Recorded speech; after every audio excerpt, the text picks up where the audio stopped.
someone who does not know much about AEW wrestling in general, Daniel Bryan being with WWE for so long and signing with AEW, is reported by Pro Wrestling Insider and Ringside News. To me, this is a very comparable signing to Peyton Manning, being with the Colts for so long and going to the Broncos, kind of in a football analogy.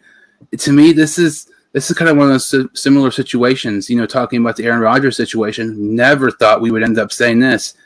Daniel Bryan was in the main event at WrestleMania this year, and one of the next times he's on TV, he's going to be with AEW. Brie Bella, his wife, who is a WWE wrestler, said in an interview several months ago that she plans on, wrestling, somewhat soon, and he still signs with AEW. To me, I was not a big Daniel Bryan fan in WWE, but this could really change pro wrestling in effect. Like the AEW versus WWE ratings war type of deal makes it so much more compelling and intriguing. This is arguably their biggest signing ever. To me, the only one that's debatable, well, I don't know. I would probably say this and Chris Jericho is probably a tie. But with Daniel Bryan, I mean, look at all the matches he could possibly have, like with Omega, Pac, who is Neville in WWE, maybe one of the Young Bucks, or whoever it may be. This is huge. I don't think anybody expected this. And, last week there was talks that could happen. The big event in September, he could possibly debut there. All of a sudden, a week later, it's already announced that he signed.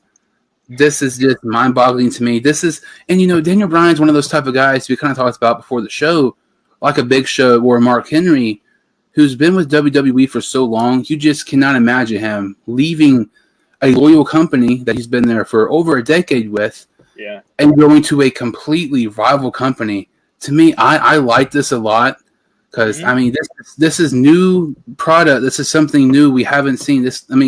I started watching wrestling in 2014. So I didn't really know about the wars and everything from the 90s and everything, but signing up like this is the closest thing we're going to get to it. From 20 years ago. This is absolutely crazy. I cannot wait for it. This is something though I definitely thought we'd never end up seeing, but I'm so glad we're going to end up seeing it though. You're going to cringe, but yes, because Daniel Bryan is tremendous. I mean, next to CM Punk, he is the biggest free agent name on the market, right? And it really where we got the leaks from is he wasn't scheduled to release any WWE action figures. He wasn't scheduled to be, I believe, in the next 2K, right, for WWE.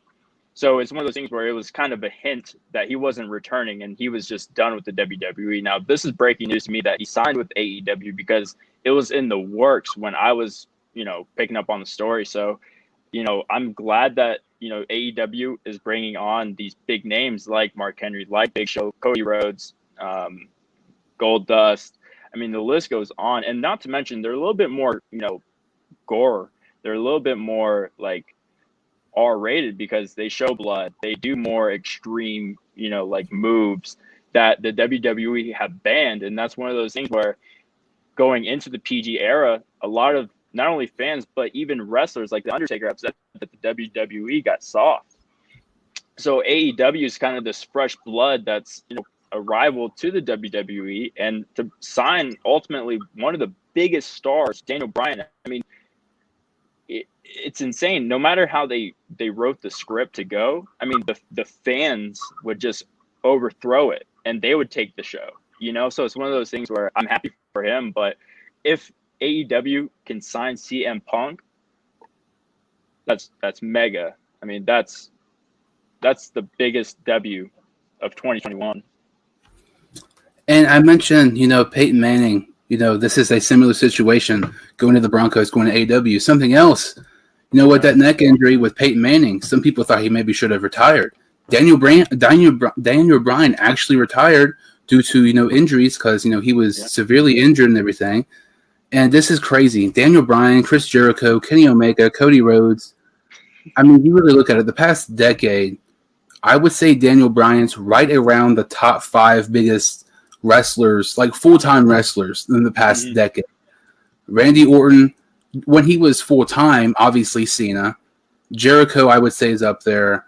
I mean, Roman Reigns is up there. Like, the fact that AEW has two of those guys is absolutely crazy.